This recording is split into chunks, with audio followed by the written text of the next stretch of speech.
বন্দন সভা। বিভূতিভূষণ বন্দ্যোপাধ্যায়। এবার দেশে গিয়ে দেখি গৌর পিয়ন পেনশন নিয়েছে।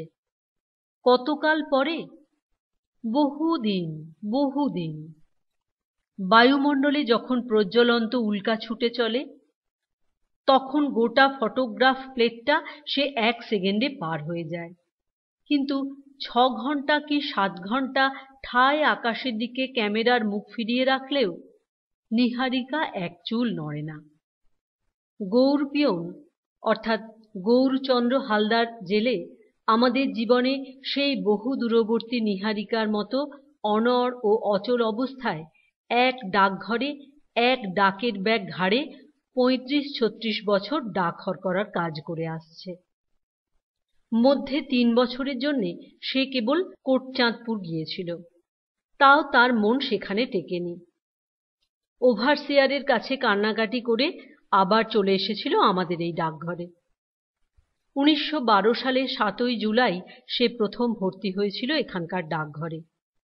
তার মুখেই শুনেছি আমি তখন স্কুলের 8ম শ্রেণীর ছাত্র। বাবা বিদেশ থেকে টাকা পাঠাতেন। ও আমাদের বাড়ি এসে বলতো, টাকা নিয়ে যান বাবা ঠাকুর। আমি বলতাম, ক টাকা? 9 টাকা। কোন ডাকঘর থেকে? বহরমপুর।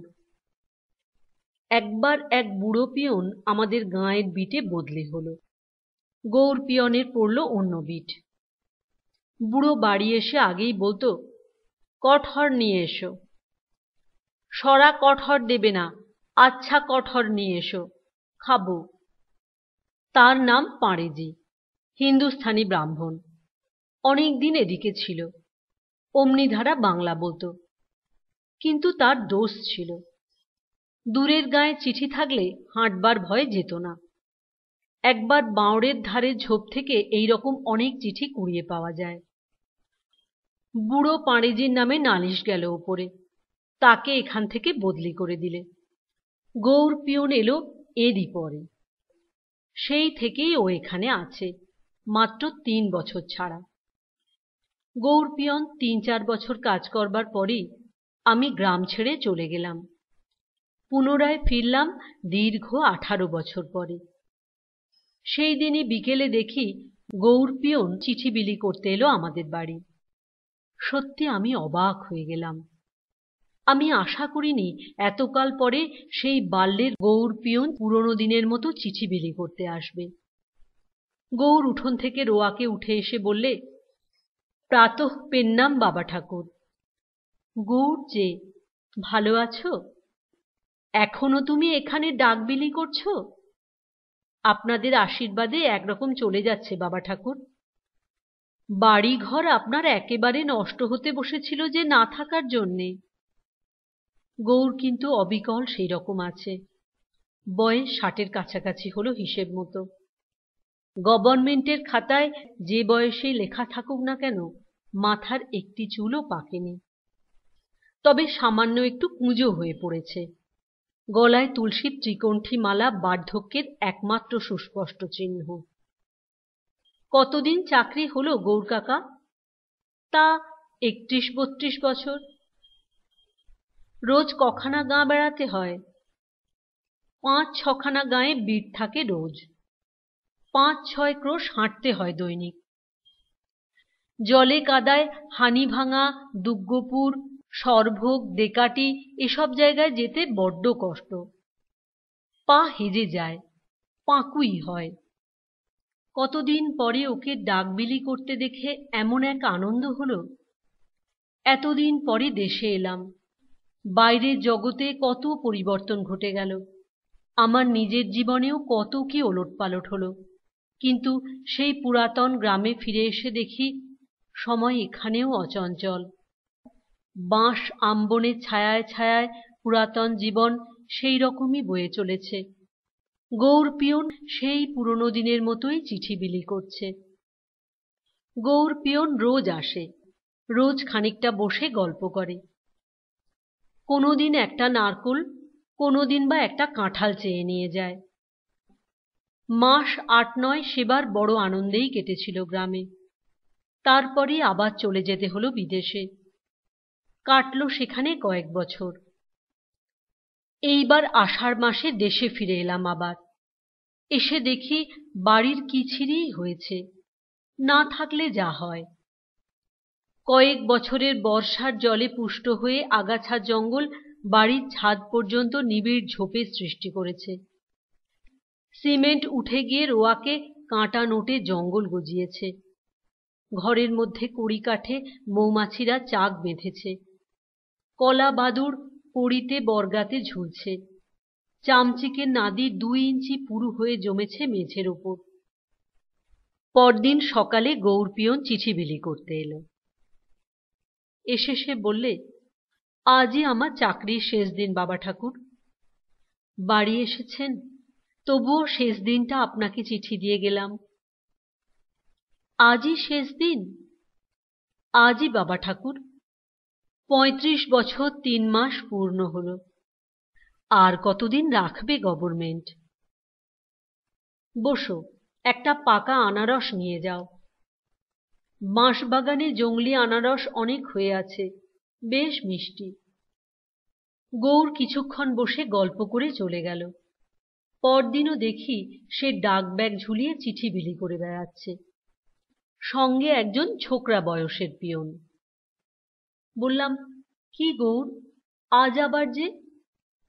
গৌর প্রণাম করে বললে, নতুন লোক এসেছে, ও তো বাড়িঘর চেনে না, তাই ওকে দেখিয়ে নিয়ে বেড়াচ্ছি। কিছুদিন কেটে গেল। গৌর পিয়নের বাড়িতে ওর স্ত্রী অনেক দিন মারা গিয়েছে। একটি মেয়ে আছে, সেই রান্নাবান্না করে। অবস্থা অতি দিনহীন। একদিন ওর বাড়ি বেড়াতে গিয়েছিলাম। গিয়ে দেখি ও পরের বাড়িতে দুধ দুয়ে বেড়াচ্ছে। গৌর বললে, বাবা ঠাকুর, সামান্য পেনশনে কি চলে? আজকাল এই বাজার, তাই দেখি দুধ দুয়ে যদি কিছু উপরি পাই। একটা ছোটখাটো ব্যবসা করো না কেন?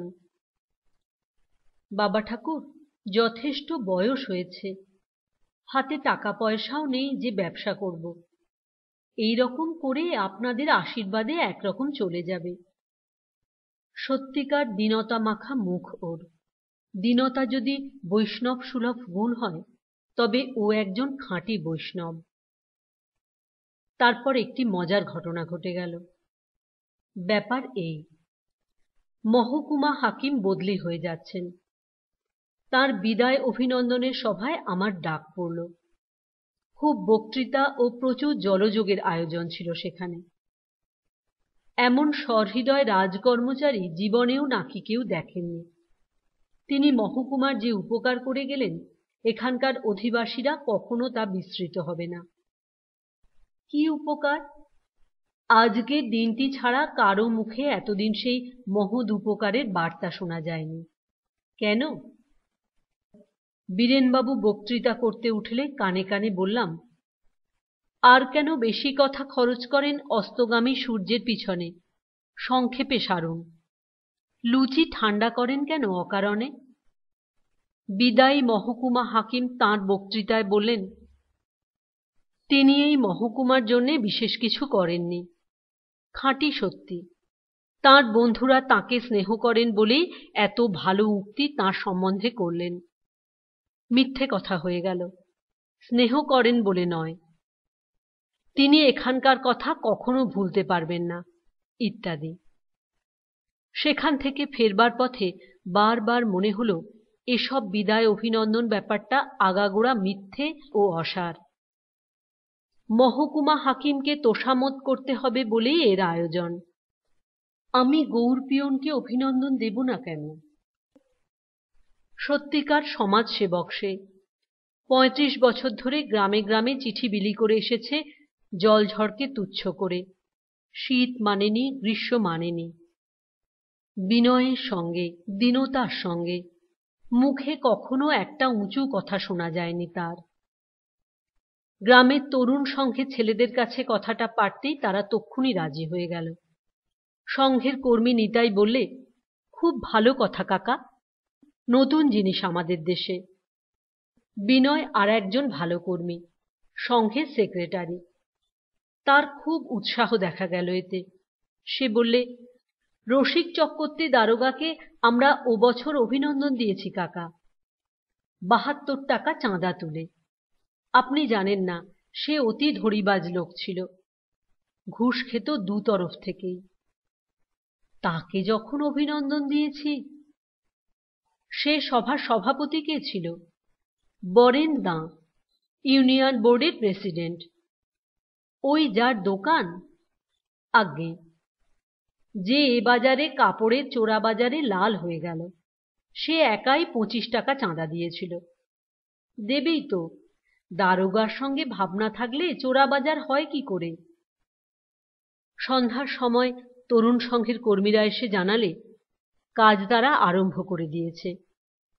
তবে বাজারের অনেকেই হাসছে। বরেন দাঁ সবচেয়ে বেশি। বরেন দাঁ চাঁদা দেবে না। সে বলে, গৌর পিয়নের অভিনন্দন? এ মতলব কার মাথায় এলো? দূর, তোমরা বাবা লোক হাসালে দেখছি। লোকে কি বলবে? কে কবে শুনেছে ডাক হরকরা পেনশন পেলে তাকে আবার ফেয়ারওয়েল পার্টি দেওয়া হয়? হাকিম দারোগাদের দেওয়া হয় জানি। বিনয় বলছে, আপনাদের কাল চলে গিয়েছে বরেন জ্যাঠা। একালে গরিব লোকেরাই অভিনন্দন পাবে। দিন চাঁদা। আমরা শুনব না। ১০ টাকা দেবেন আপনি। কেন দেবেন না? এই নিয়ে উভয় পক্ষের তর্ক হয়ে গিয়েছে। বরেন চাঁদা দেয়নি। শেষ পর্যন্ত নাকি বলেছিল ৮ আনা নিয়ে যাও। বিনয় না নিয়ে চলে এসেছে। তাতে কোনো ক্ষতি হয়নি। বিনয়কে বললাম, বুধবার অভিনন্দন সভা, বাজারের বড় চাঁদনিতে সবাইকে জানিয়ে দাও। বিনয় বললে, আপনি শুধু পেছনে থাকুন, আমাদের ওপর কাজ করবার ভার রইল। ২-৩ দিন খুব বর্ষা হলো। আমি আর কোথাও বেরুতে পারিনি। ব্যাপারটা কতদূর এগিয়েছে তা খোঁজ নিতে পারলাম না। বুধবার দিন বিকেলের দিকে সেজেগুজে বাজারের দিকে বেরুলাম। জিনিসটা কি আমিই নষ্ট করে দিলাম? একবার দেখা দরকার। বাজারে যেতেই দেখি ক্যাম্বিসের জুতো পায়ে, গায়ে জামা, গৌর পিয়ন আমার আগে আগে চলেছে। বড় চাঁদনিতে গিয়ে দেখলাম ছোকরার দল দিব্যি সভা সাজিয়েছে। রঙিন কাগজের মালা, দেবদারু পাতা, মায় কলা গাছ, কিছু বাদ যায়নি। স্কুল থেকে চেয়ার বেঞ্চি আনিয়েছে। ভেপু মুখে দিয়ে তারা বলে বেড়াচ্ছে, আজ বেলা ৫টায় অবসরপ্রাপ্ত পিয়ন শ্রী গৌরচন্দ্র হালদারের বিদায় অভিনন্দন সভা হবে বড় চাঁদনিতে। আপনারা দলে দলে যোগদান করুন। স্কুলের ছেলেরা ভিড় করে এলো সভায়। মাস্টারদের মধ্যে কেউ বাদ রইলেন না। বাজারের লোকেও সকলে এলো কি হয় দেখতে। ফলে সভা আরম্ভ হবার আগেই বসবার আসন সব ভর্তি হয়ে গেল। লোকে চারিদিকে দাঁড়িয়ে থাকতে আরম্ভ করলে। বিনয় নিয়ে এলো বরেন দাঁকে সসম্মানে অভ্যর্থনা করে। স্মিত মুখে বরেন দাঁ সভায় ঢুকে আমাকে দেখে একটু যেন দমে গেল। তাহলে কি সভাপতি তাকে করা হবে না? আমাকে বললে, ভায়া যে, কবে এলে? আমি তো এসেছি ৪-৫ দিন হলো। তাই? তার মানে বরেন দাঁ? এখন সব বুঝলাম ভায়া। তুমি যে এসেছো জানতাম না, এখন বুঝলাম। কি বুঝলে? তোমারই কাজ, নইলে গৌর পিয়নের অভিনন্দন। এমন উদ্ঘুট্টি কাণ্ড আবার কার মাথায় আসবে? তা ভায়া, আজকের সভাপতিত্বটা তুমিই করো। আমি পল্লীগ্রামের ইউনিয়ন বোর্ডের প্রেসিডেন্টের মনের ভাব বুঝি নে? এত বোকা আমি নই। তৎক্ষণাৎ বললাম, খেপেছ বরেন্দা? তুমি হাজির থাকতে আমি? কিসে আর কিসে? তা হয় না। চলো দাদা, তোমাকে আজকের দিনের। না না, শোনো ভায়া। বরেন দাঁর মুখে খুশির ঔজ্জ্বল্য। আমি ওকে হাত ধরে টেনে সভাপতির চেয়ারে এনে বসালাম। আমার ইঙ্গিতে গৌর পিয়নকে সভাপতির আসনের পাশে বসানো হলো, একেবারে প্রেসিডেন্টের পাশের চেয়ারে, জনমণ্ডলীর উন্মুক্ত দৃষ্টির সামনে। এও আজ সম্ভব হলো। গৌর পিয়নের দিকে চেয়ে দেখলাম, ওর মুখও খুশিতে উজ্জ্বল হয়ে উঠেছে। গৌর চারিধারে চেয়ে চেয়ে দেখছে, এ কি ব্যাপার। সে বোধহয় বিশ্বাস করতে পারেনি যে তার সভা এমন চেহারার হবে, বা তাতে এত লোক সমাগম হবে। বরেন দাঁর মতো বিশিষ্ট ব্যক্তি, স্কুলের হেডমাস্টারের মতো বিশিষ্ট ব্যক্তি, আড়তদার নৃপেন সরকারের মতো বিশিষ্ট ব্যক্তি সে সভা অলঙ্কৃত করবেন তাঁদের মহিমাময় উপস্থিতির দ্বারা। ছেলেরা সভায় দল বেঁধে এলো, প্রত্যেকের হাতে একগাছা করে ফুলের মালা, একজনের হাতে চন্দনের বাটি। উদ্বোধনী সঙ্গীত শুরু হলো। শরতে আজ কোন অতিথি এলো প্রাণের দ্বারে। রবীন্দ্রনাথের গান গাইতেই হবে, যার যা জানা আছে। সভার উদ্দেশ্যের সঙ্গে মিল হলো বা না হলো। পাড়া গাঁয়ে কে কটি রবীন্দ্রনাথের গান জানে? যা জানে ওই ভালো, লাগাও। আমি সভাপতি নির্বাচনের প্রস্তাব করবার সময় বললাম, আজকের এই জনসভায় বিশিষ্ট সমাজসেবক শ্রী গৌরচন্দ্র হালদার মহাশয়ের অভিনন্দন উৎসবে পৌরোহিত্য করবার জন্যে দেশের অলঙ্কার স্বরূপ কিসে? উদাহরণ একদম বাজে। কর্মী আমাদের ইউনিয়ন বোর্ডের সুযোগ্য, নির্জলা মিথ্যে, প্রেসিডেন্ট মহোদয়কে, মার্কিন প্রেসিডেন্ট ট্রুম্যান আর কি, অনুরোধ করছি তিনি দয়া করে অদ্য দয়া করবার জন্যে পা বাড়িয়েই আছেন, ইত্যাদি ইত্যাদি। একটি ছোট মেয়ে সভাপতির গলায় ফুলের মালা দিলে। কার্যসূচির প্রথমেই আমি লিখে রেখেছি, সভাপতি কর্তৃক গৌরচন্দ্র হালদার মহাশয়কে মাল্যচন্দন দান। অতএব সভাপতিকে গৌর পিয়নের কপালে চন্দন মাখিয়ে দিতে হলো। কেমন মজা বরেন দাঁ, এবং পরিয়ে দিতে হলো। সে কি হাততালির বহর চারিদিকে। বেচারি গৌর পিয়ন বিমূঢ় বিস্ময়ে স্তব্ধ হয়ে বসে রইল। একে একে বক্তাদের নাম ডাকা হতে লাগল। আমি নাম তালিকায় একের পর এক বক্তার নাম লিখে দিয়েছি, যথা: 1. স্থানীয় হোমিওপ্যাথিক ডাক্তার গদাধর বাবু। 2. স্কুলের শিক্ষক মহাদেব বাবু। 3. Station master. 4. পোস্টমাস্টার। 5. আড়তদার নৃপেন সরকার। 6. কবিরাজ মশাই। 7. প্রাইমারি স্কুলের পণ্ডিত মশাই।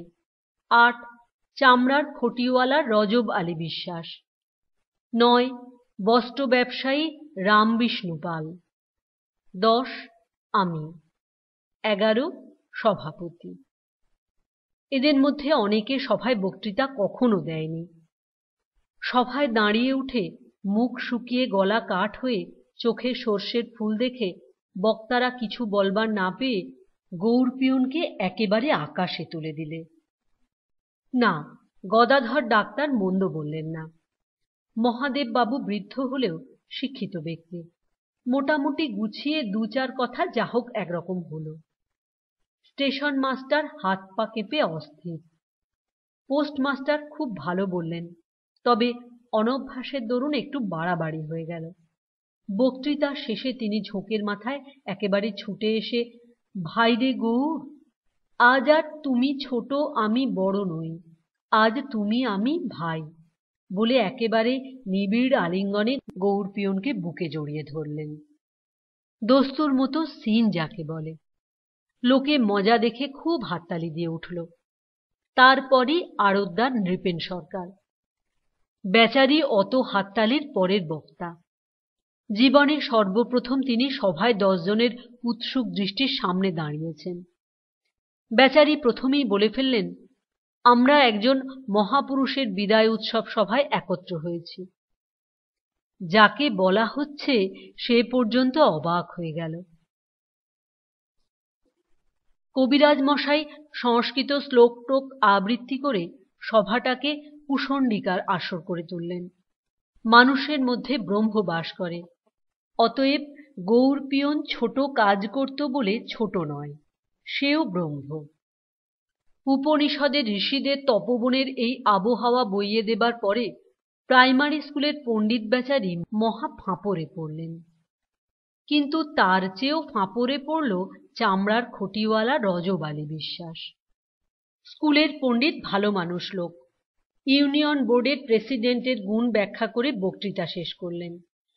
নানা কারণে তাকে বরেন দাঁড় মুখের দিকে চাইতে হয়। রজবালি বিশ্বাস বললে, এ পর্যন্ত তার চিঠিগুলো ঠিকমতো বিলি করেছে গৌর, অমন পিওনার হয় না। এইখানেই ইতি। আর কোনো কথা বার হয় না তার মুখ দিয়ে। ঘেমে উঠল আর অসহায়ভাবে এদিক ওদিক চাইতে লাগল। পরে হঠাৎ ধপ করে বসে পড়ে বক্তৃতার উপসংহার করলে। রামবিষ্ণুপাল বৃদ্ধ ব্যবসায়ী, সৎ লোক। গৌরকে তিনি বন্ধু বলে সম্বোধন করলেন। বাল্যে গৌর পাঠশালায় তাঁর সহপাঠী ছিল, এইটুকু মাত্র বললেন। আমি এক মানপত্র লিখে এনেছিলাম, তাতে গৌর পিয়নের সম্বন্ধে অনেক ভালো ভালো কথা বলা ছিল। মানপত্র পড়ে আমি গৌরের হাতে দিলাম। সভাপতি বরেন দাঁ ঘুঘু লোক, সভার গতি কোন দিকে সে অনেকক্ষণ বুঝেছে।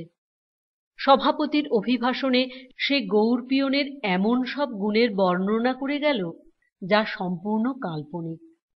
গৌর পিয়ন প্রকৃতই দেখলাম লজ্জিত হয়ে উঠেছে ওর সব কথা শুনে, এবং বিস্মিত সে নিশ্চিতই হতো, কিন্তু তার বিস্ময়বোধের শক্তি আজ অনেকক্ষণ সে হারিয়ে ফেলেছে।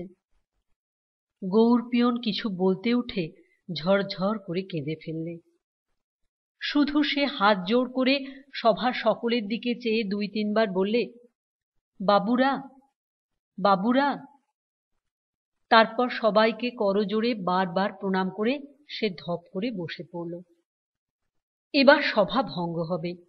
ছোকরার দল অমনি গেয়ে উঠল, তোমার বিদায় বেলার মালাখানি আমার গলে।